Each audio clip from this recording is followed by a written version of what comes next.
tanto las escrituras para su propio provecho y también para su propia perdición, como no, así está escrito. Así que un tremendo abrazo, hermano Leopoldo, pastor, y a la sintonía toda. Amén. Hermano Leopoldo, Dios le bendiga. Saluda a la...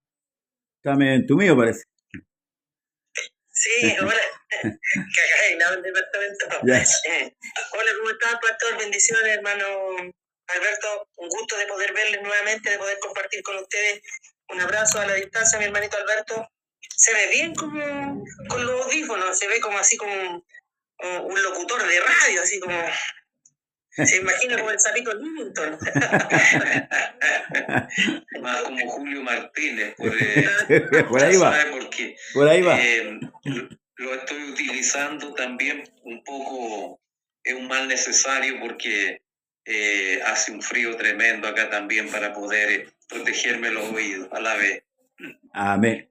Bueno, damos gracias al Señor por estar en este programa ya hoy día los tres juntos, gracias al Señor, y con el Señor también, con nosotros, valga la redundancia. Esperando, bueno, la culminación del programa, ¿cierto?, de las ofrendas. Ya dejamos en claro a la luz de la palabra, ¿cierto?, el tema referente a la ofrenda.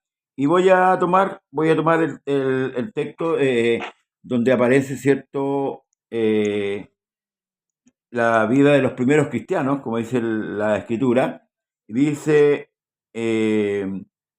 Luego del verso 42, y perseveraron en la doctrina de los apóstoles, en la comunión unos con otros, en el partimiento del pan y en las oraciones. Y sobrevino temor a toda persona, y muchas maravillas, señales eran hechas por los apóstoles. Y todos los que habían creído, y esto es importante, todos los que habían creído estaban juntos, y tenían en común todas las cosas, y vendían sus propiedades y sus bienes, y los repartían a todos según la necesidad de cada uno. Y perseverando unánime cada día en el templo y partiendo el pan en las casas, comían juntos con alegría y sencillez de corazón, alabando a Dios y teniendo favor con todo el pueblo. Y el Señor añadía cada día a la iglesia a los que habían de ser salvos. Bueno, me voy a centrar en los primeros versículos que leí, ¿cierto? Que es del 43, 44 y 45, y dice, el 45 dice, y vendían sus propiedades y sus bienes y los repartían todos según la necesidad de cada uno. Por ahí, ¿cierto?, entra el tema de la ofrenda a la iglesia. No así como lo habíamos visto, analizado a la luz de la palabra, el tema del diezmo. Mi hermano Alberto, Dios le bendiga.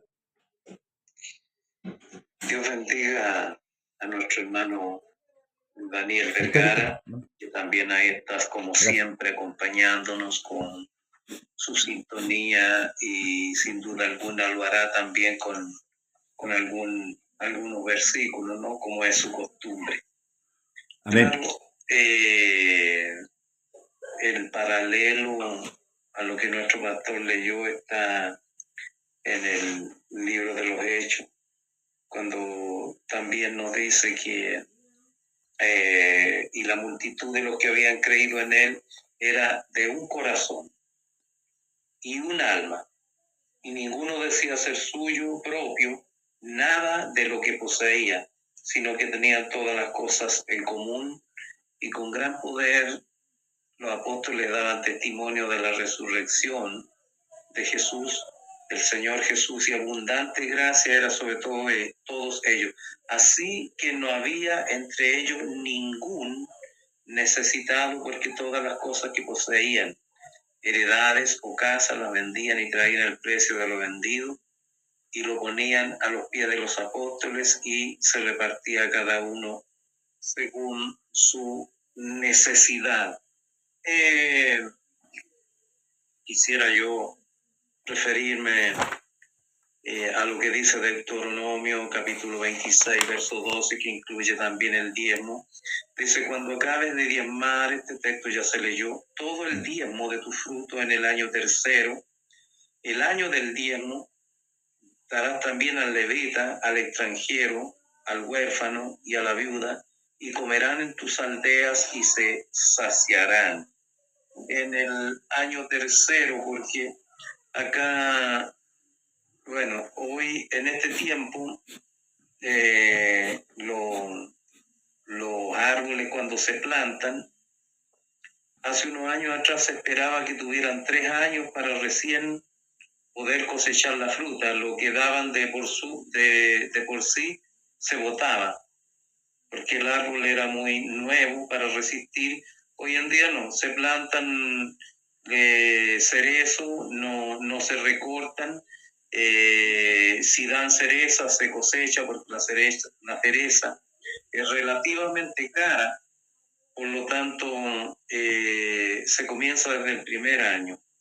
Ahora, ¿por qué Dios privilegiaba a los huérfanos y a las viudas? Debido a las constantes guerras y enfermedades, entre otras cosas, muchos hombres morían y dejaban mujeres viudas, dejaban huérfanos, y esta era en parte el destino que debían suplir los diezmos, las primicias, las ofrendas para sustentarlos a ellos. Ahora cabe preguntarse, ¿el sacerdocio de turno en los tiempos del Señor Jesucristo estaba cumpliendo con este propósito? Yo quisiera leer lo que dice Marcos en el capítulo 7, versículo 11 al 12.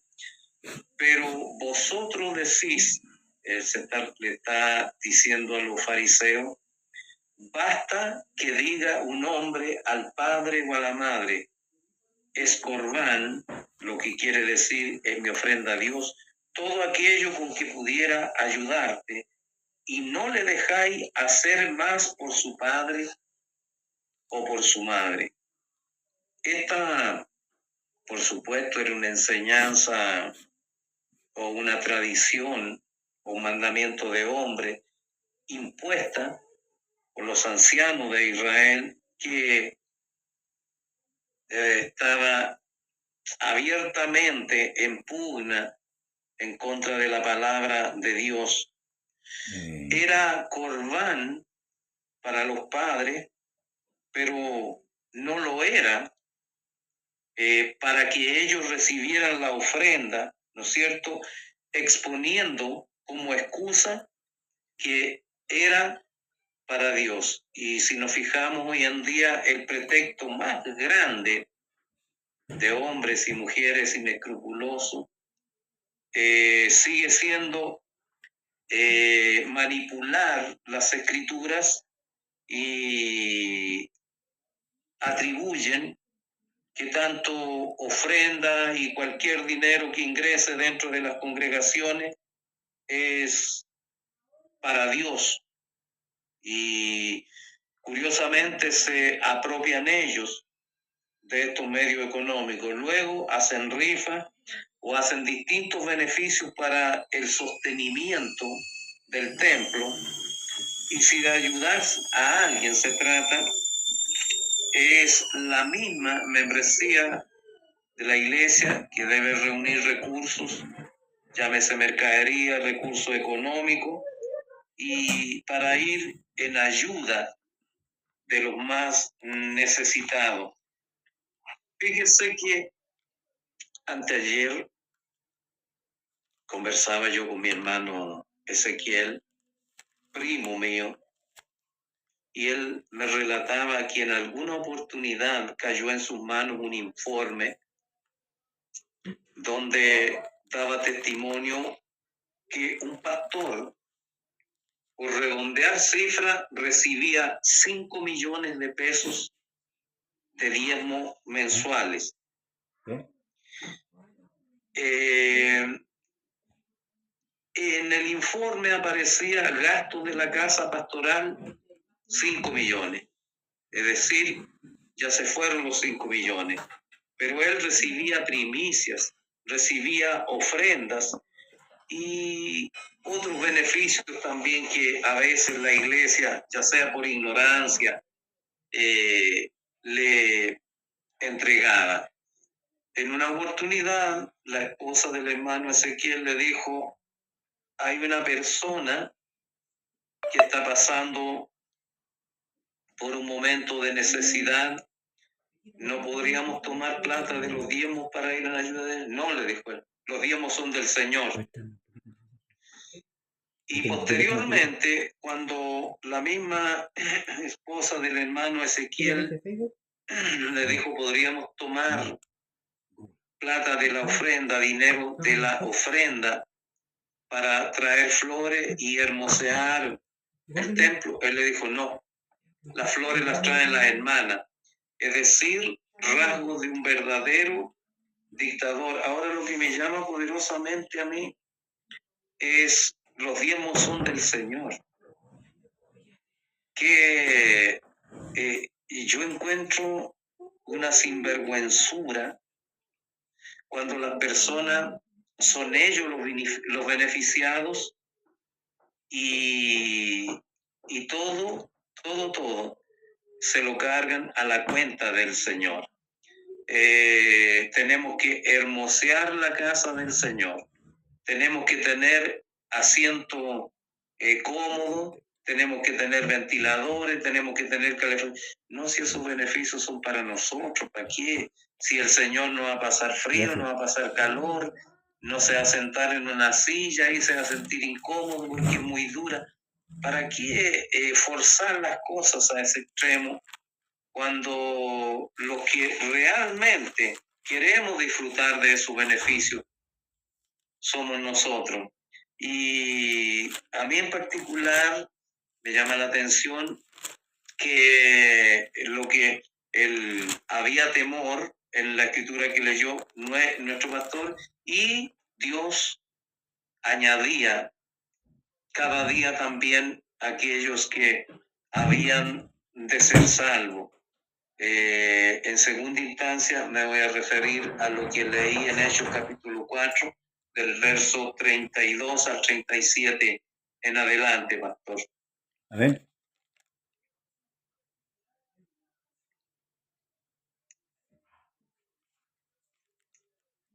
Perdón, ¿iba a leer una escritura usted, no? ¿Iba a leer una escritura usted? ¿No? No. No, ya, bien. Es que estaba buscando un texto que, con respecto a lo que usted estaba hablando, mi hermano, el sentido que tienen las ofrendas, el sentido que Dios les da o la dirección por la cual son las ofrendas. Y esto también lo podemos ver en el Antiguo Testamento. Claramente, ¿cierto? Tienen un fin. Usted lo dijo al principio, ¿verdad? Yo entiendo que es cubrir las necesidades. Cuando Pablo, por ejemplo, llevaba un donativo, me llama mucho la atención, y ese es el texto que andaba buscando, que él se preocupó mucho de que ese donativo llegaba íntegro a la iglesia donde se iba a entregar, ¿verdad? Y ahí yo veo el temor con que ellos desarrollan esta práctica. El recaudar, ¿cierto?, las ofrendas, el sistema que tiene hoy día la iglesia de recaudar la ofrenda no es compatible con el tema, con el tipo de recaudación o el sistema que tenía la iglesia primitiva. Es totalmente diferente.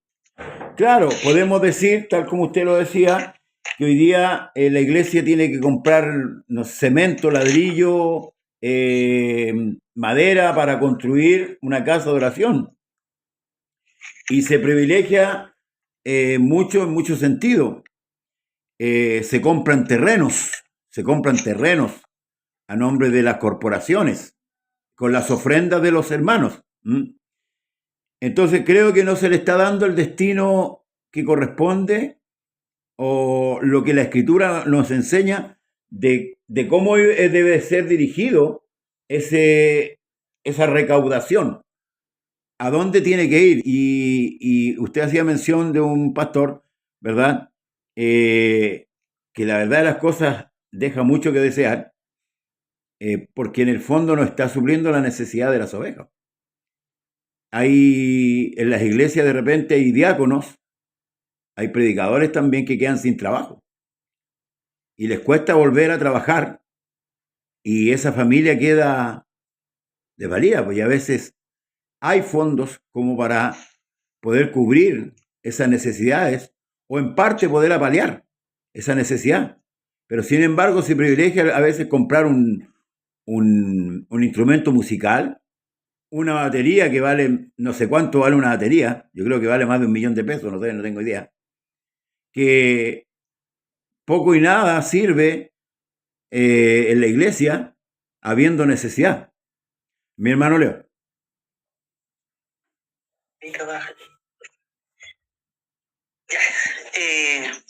Gracias por la oportunidad que me dan. Bueno, yo quiero, hablando del tema de las ofrendas, quiero establecer un principio que quedó puesto por el Señor en la Escritura, allá en el libro de los Hechos, en el capítulo 20, el verso 35, lo leo, dice: en todo hemos enseñado que, trabajando así, se debe ayudar a los necesitados y recordar las palabras del Señor Jesús que dijo: más bienaventurado es dar que recibir. ¿Ya? Este es un principio que Dios dejó establecido, ¿ya?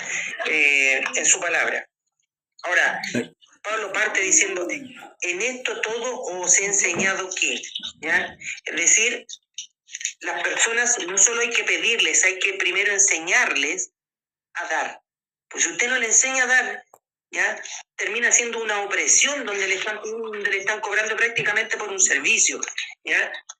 ¿Por qué la gente piensa eso? Porque no se enseña primero como debe ser. En Israel incluso hubieron escuelas de profetas para que los profetas, ¿ya? les enseñaran a cómo desarrollar ese don, ¿ya? El don de la profecía. Amén.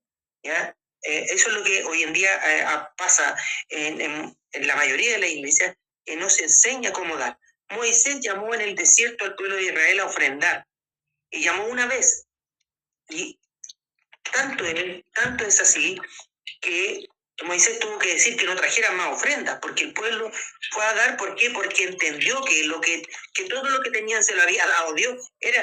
Lo que tenían de riqueza eran las remuneraciones que Dios les pagó el finiquito completo cuando salieron de Egipto. ¿Ah? ¿Sí o no? Amén. Sí. 430 años de esclavitud, y Dios hizo que los egipcios le pagaran así, cash, en el momento, en efectivo le pagaron todo, joyas, oro, de todo. Entonces, ellos tenían conciencia de todos los bienes que tenían, era porque Dios se los había puesto en su mano, no habían tenido que trabajar más de lo que ya habían trabajado, que para ellos habían trabajado gratis. Ahora Dios les permite, ¿cierto?, recibir estas remuneraciones. Y es importante que nosotros podamos entender que ahí está este principio, que es más bienaventurado dar que recibir, porque en la medida que nosotros damos, también recibimos. ¿Ya? Eso lo dejó establecido el Señor. En el libro de Proverbios, en el capítulo 21, en el verso 25-26, dice: el deseo del perezoso le mata, porque sus manos no quieren trabajar. Hay quien todo el día codicia, pero el justo da y no detiene su mano. El que es justo, da y no detiene su mano. ¿Ya? Entonces, eso es lo que, para ser justo también, hay que entender que uno no puede retener la mano, ¿ya? No tiene que ser, ¿cierto? Como dicen coloquialmente en el mundo, no hay que ser apretado con Dios. Ahora, tampoco hay que oprimir al pueblo, y hay que tener claridad de para qué son las ofrendas, ¿ya? ¿Con qué fin? El apóstol Pablo, ¿cierto?, exhortaba a Timoteo, ¿cierto?, y le decía que en los posteriores tiempos habría hombres amadores de sí mismos, avaros, ¿ya? El avaro es el que no da, el que acapara, ¿ya? ¿Para qué? ¿Para qué acapara? ¿Ya? A nosotros, ¿cuánto tiempo nos dijeron: vamos a comprar una radio? Después iban a comprar otra radio, ¿ya? Y pasamos plata para 2 radios, y después ya no era una radio, era un edificio corporativo. Y no teníamos ninguna de las 2 radios, ni hay edificio corporativo. ¿Dónde quedó la plata? ¿Se la dieron a los pobres? No, no se la dieron a los pobres. ¿Se la dieron a los necesitados? Tampoco se la dieron a los necesitados. Entonces, cuando hay alguna suerte de engaño, ¿cierto?, de alguien que se profesa ser, ¿cierto?, religioso, ¿ya? O tener un cargo de carácter religioso. Bueno, hay que entender también que la religión que hablaba el apóstol Santiago, decía: la religión pura y sin mácula delante de Dios el Padre es esta: visitar a los huérfanos y a las viudas en sus tribulaciones y guardarse sin mancha del mundo. 3 elementos, 3 principios ya de la religión que debieran regirnos, que estas escrituras nadie las lee porque son impopulares, ya, porque no traen beneficios, pero ahí están los principios de la religión pura y sin mácula, ya, sin mancha, sin raya, ya, la religión pura, ya, lo hemos hablado, lo he comentado yo, la religión viene de la palabra del latín religare, es volver a ligar algo que se había cortado. Cuando nosotros estamos recomponiendo nuestra condición con Dios, nuestra relación con Dios, nuestro vínculo con Dios, porque Él lo permite, ¿ya? Que podamos recomponer nuestra relación con Él, ¿ya? Nuestra relación, ¿no? O nuestra religión, ¿cierto?, tiene que ser pura y sin mácula. ¿Y cómo se demuestra esto? Delante de Dios, porque delante de Dios es que nosotros tenemos que mostrarnos como religiosos, puro y sin mácula. Al mundo lo podemos engañar, pero a Dios no, ¿ya? Y eso es lo que dice: visitar a los huérfanos. Le pregunto yo, pastor y hermano Alberto, ¿cuántos de esto hacen los pastores, los obispos, los apóstoles? Porque hoy día hay puros cargos y la pega que hay que hacer no la hacen. Pues ya a las viudas en sus tribulaciones, ya, y muy bien como nuestro hermano Alberto nos intuía recién, por qué habían tantas viudas, ¿cierto?, en Israel, ya, y también guardarse sin mancha del mundo. O sea, 3 elementos que son indispensables para poder agradar a Dios. Si no tenemos eso, no podemos agradar a Dios, ¿ya? La ofrenda es parte de agradar a Dios también, pero también tienen que haber buenos administradores de la grey de Dios, ¿ya? El disipador, ¿cierto? Hay hombres que son disipadores de los bienes, ¿ya? Que aunque reciban, si usted le da 1.000, se va a gastar 1.000. Si usted le da 10.000, se va a gastar los 10.000. Y si le da 1.000 millones, se va a gastar los 1.000 millones, ¿ya? O sea, la plata también hay que saber administrarla, ¿ya? También se administra con temor de Dios la plata, no solo la oveja, ¿ya? ¿Ya? No solo a los hermanos se les administra bien, también la plata de los hermanos se administra bien, para que sirva para el propósito que Dios dejó. ¿Cuál es el propósito? Visitar a los huérfanos, a las viudas en sus tribulaciones, ¿ya? Que son ellos los que necesitan, ¿ya? El Señor nos instruye, ¿cierto?, de que si algún hermano o hermana anda desnudo, necesitado, ¿cierto?, le dice: id en paz y calentado y saciado, pero no le da las cosas que son necesarias para el cuerpo. ¿De qué aprovecha? Dice el libro de Santiago, también en el capítulo 2, el verso 15-16, ¿ya? Cuando nosotros tenemos para darle, ¿ya?, a otros, ya, cuando estamos apoyando, ¿cierto?, a aquellos que lo necesitan, ya, estamos sembrando, ya. Y el libro de Eclesiastés dice: echa tu pan sobre las aguas y más allá lo recogerás, ya, y repartirás a 7, ya. Es decir, tenemos la posibilidad de sembrar y en algún momento vamos a cosechar. No tenemos que hacerlo con ese afán, sí, pero sí hay que entender que Dios deja ciertos principios, ciertas cosas establecidas en la Escritura y que a veces pasamos por alto, y es porque no solo tiene que haber un acto de religiosidad y sabernos la Biblia de pe a pa los textos de memoria, porque hay muchos que se jactan de eso. Amén. Son 66 libros, son 450.000 versos y bla, bla, bla, y 700 capítulos y todo, pero ¿y cuál de todo eso aplica? ¿Cuál de todo eso lo vive? ¿Ah? ¿O somos selectivos? ¿Ah? Somos selectivos, este para allá, este para acá, ¿ah? Este lo tiro para allá, este le tiro tierra, porque este no me conviene. Entonces, la Escritura enseña que nosotros, teniendo sustento y abrigo, con eso debemos estar conformes.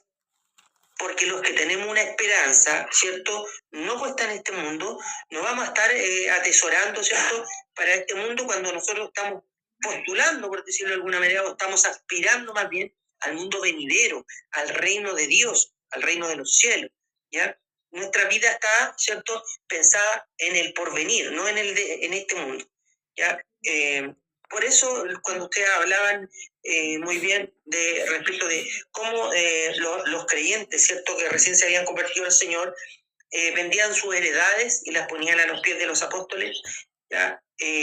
Había una razón ahí, que ellos se estaban despojando y les recuerdo que la heredad para los judíos ya era muy importante porque Dios se la había repartido. Dice que Él extendió el cordel y se la repartió. Sí. ¿Ya? Dios mismo les dio sus porciones de su heredad. Amén. Entonces, de hecho, Acab mató a un hombre para poder quedarse con la heredad. Antiguamente al rey no se le prohibía nada. Si el rey venía y decía, oye, necesito esto, y prueba de eso está David, cuando David pecó y fue a donde un varón y él le dijo, no, yo te cedo el terreno, y él le dijo, no, yo voy a pagar por eso. ¿Ya?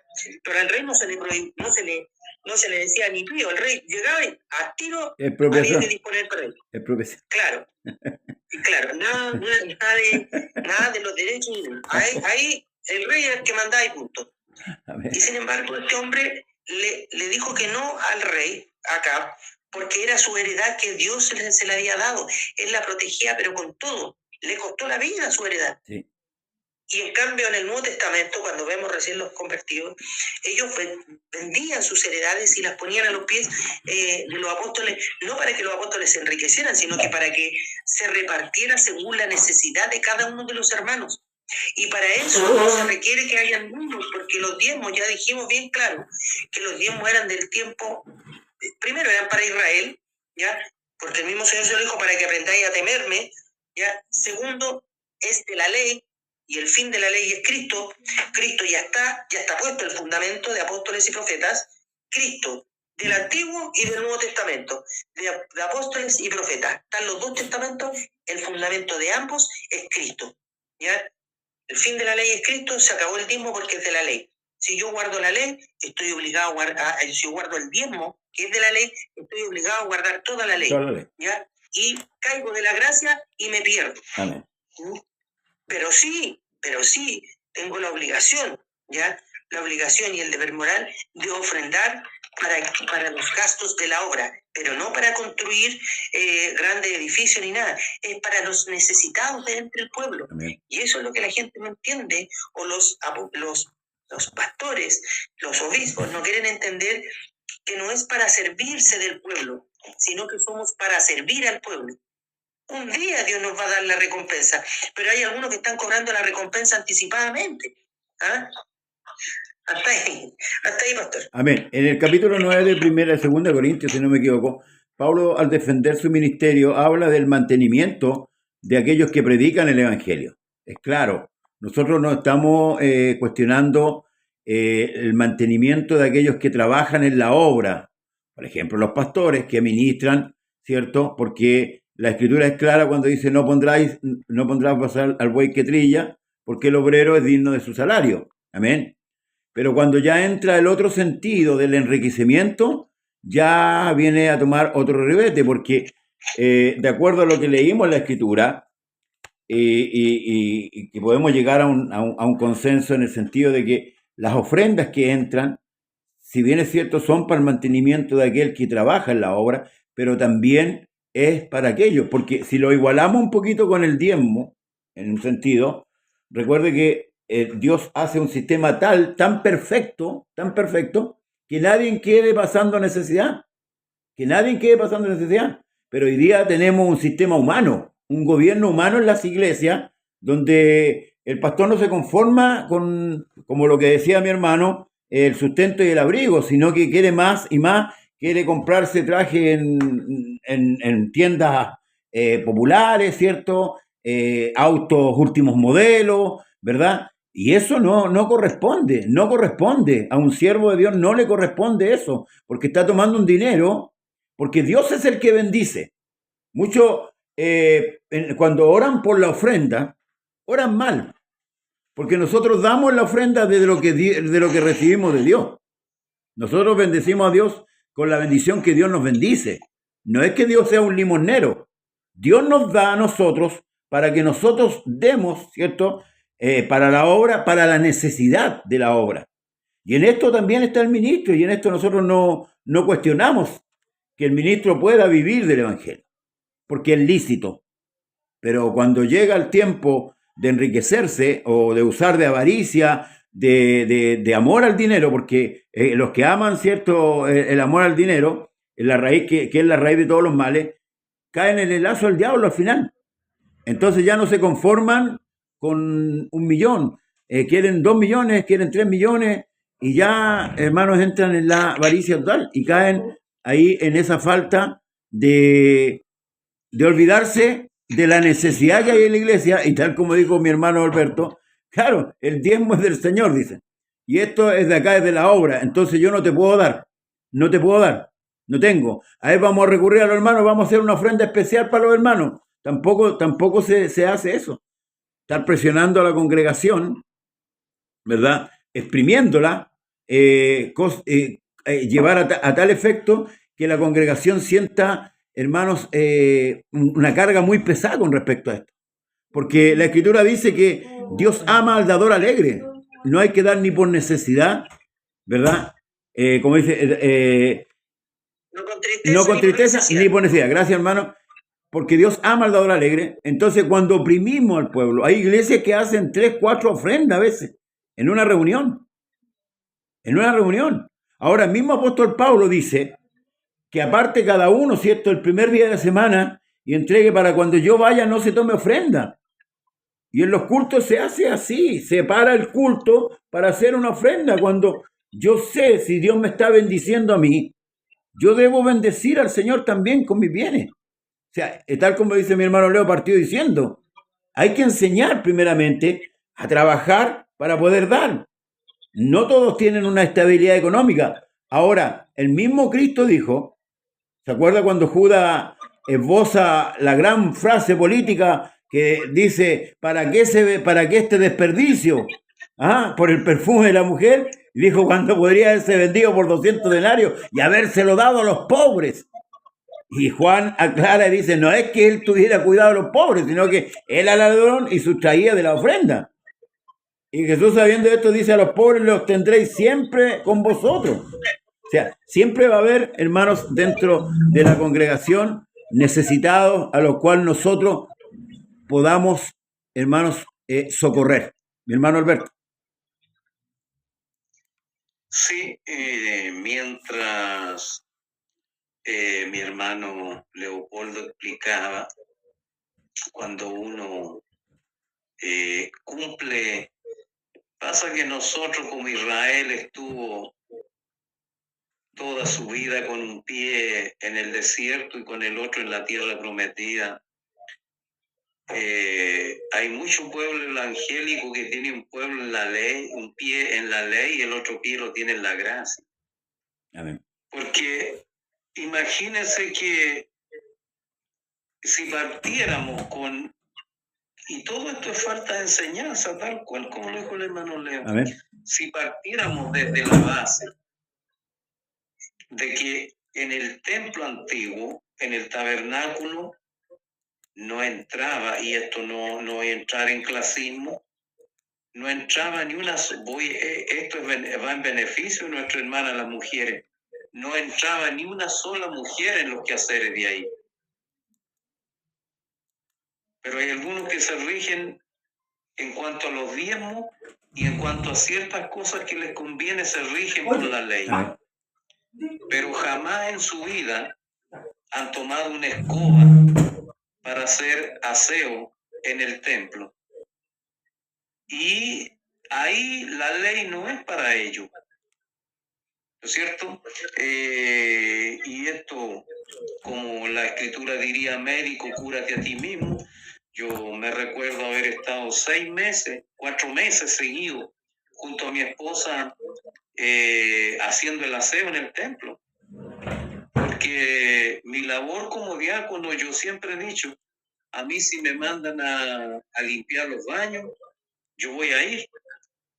Porque es labor y diácono, como hoy en día lo han convertido en algo como si fuera una persona intocable, el diácono, una jerarquía tan grande, no es así.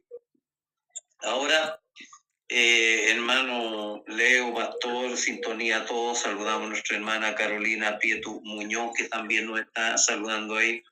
Esto siempre ha causado risa cuando yo lo he dicho. Fíjese que hoy en día Acán sería aplaudido. Acán sería causa. Ahí hay un hombre sabio. Se arregló para todo el resto de la vida. Mire, un lingote de oro. Manto babilónico. Monedas de plata, un manto babilónico. Ahí hay un hombre habilidoso que supo hacerla. Oiga. Y criticarían a José. La mensa mina. Yo voy a desaprovechar esa oportunidad. Oiga, porque hoy día el mundo funciona al revés. Claro. Entonces, cuando uno analiza ciertos aspectos de la escritura, y yo creo que hay, porque lo hemos conversado durante mucho tiempo, que a la iglesia le hizo mucha falta partir con un conocimiento en el orden establecido por la escritura acerca de nuestras conductas.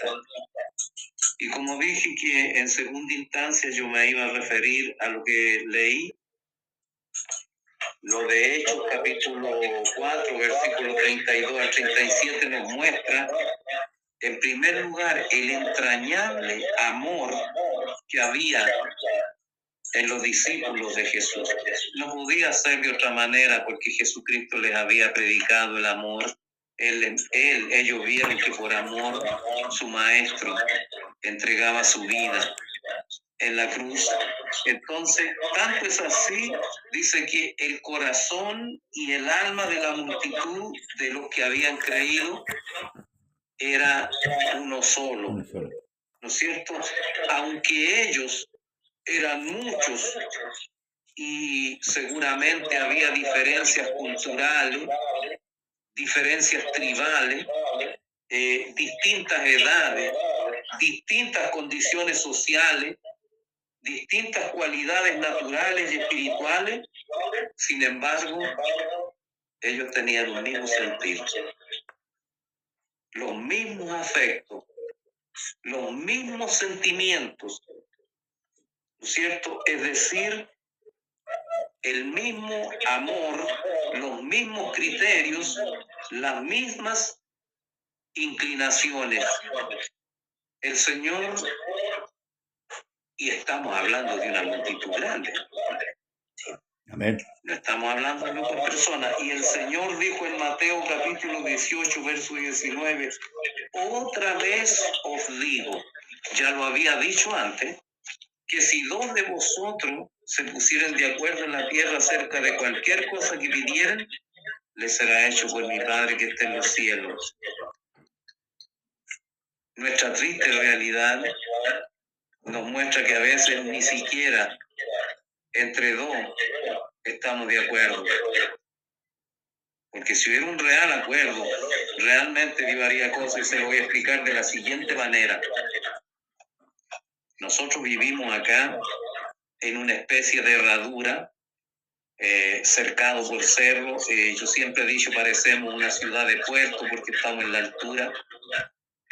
Y acá cuando corre viento, un viento huracanado, pero que cuando suena el viento en el cerro, hace desfallecer el corazón de cualquiera, porque ruge el viento y a medida que viene bajando, se va escuchando un sonido terrorífico hasta que llegan las primeras ráfagas.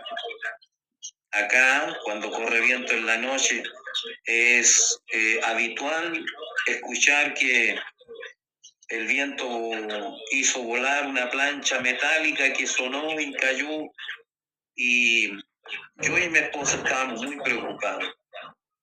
Yo le dije, tenemos la solución en nuestras manos. La Biblia dice que si dos se pusieran de acuerdo en pedir una cosa, será hecha. Y estamos tan perfectamente unidos en el Espíritu que pedimos que el Señor parara el viento, y para la honra y gloria del Señor, Dios detuvo el viento y no corrió viento ese día.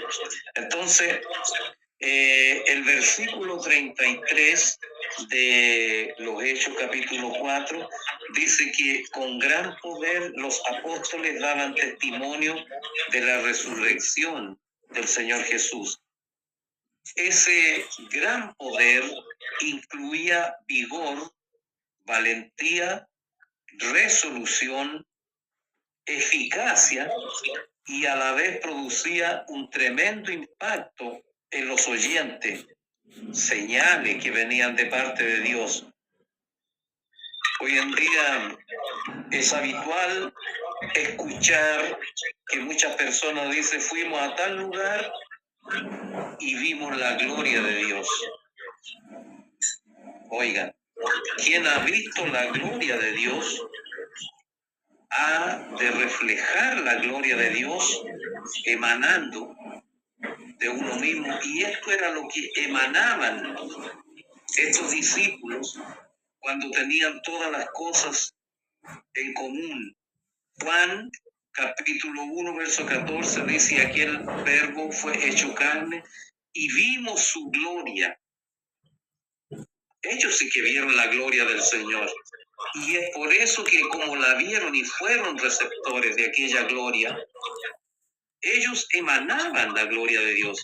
Como fueron receptores de la gracia, también, ¿no es cierto? Ellos reflejaban la gracia de Dios. Como fueron receptores del amor de Cristo, y esto lo vemos en las bienaventuranzas, como todos fueron receptores, ¿no es cierto?, de muchas cosas, también ellos hacían que los demás fueran receptores de lo que ellos habían recibido.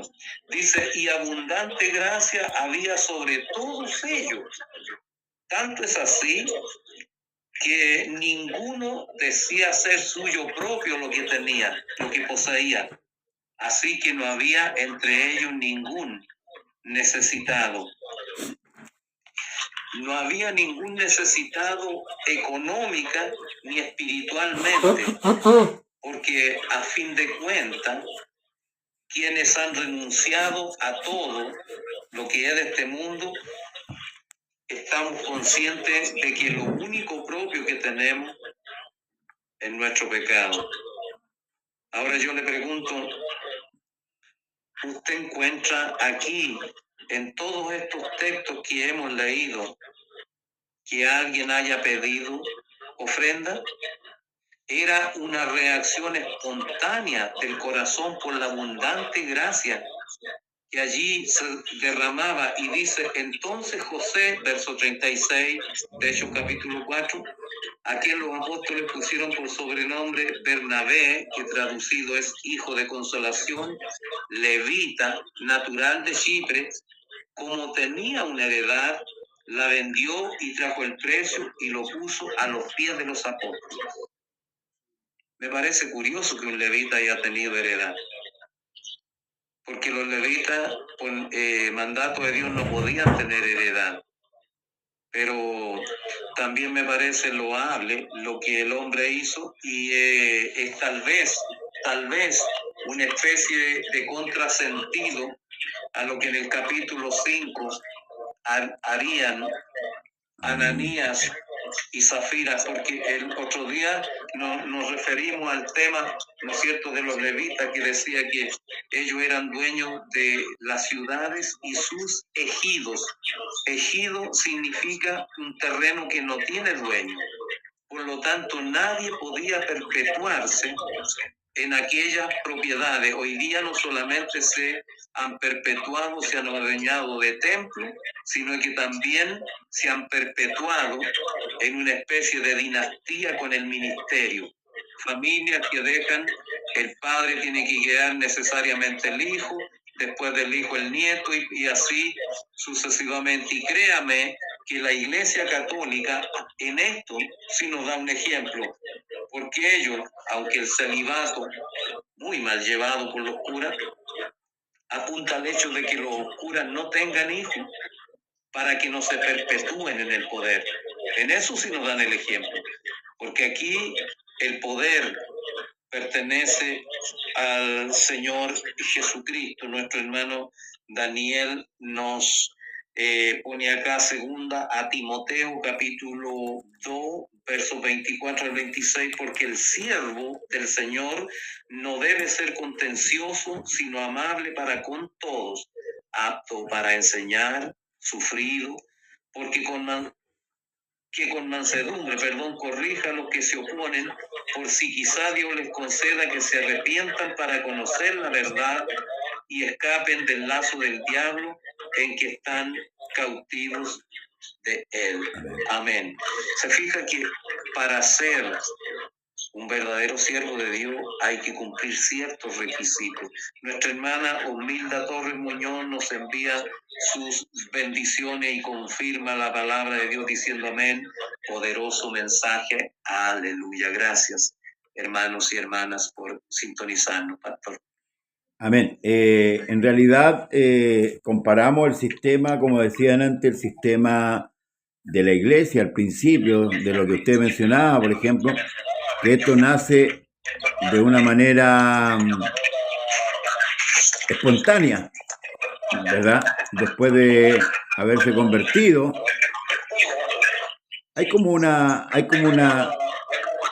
resonancia media rara, suena como con eco. Sí, hay algún aparato en voz alta. Cuando uno tiene aparato, ¿Hermano Leo? tiene que bajarle el volumen. Yo lo tengo sin volumen.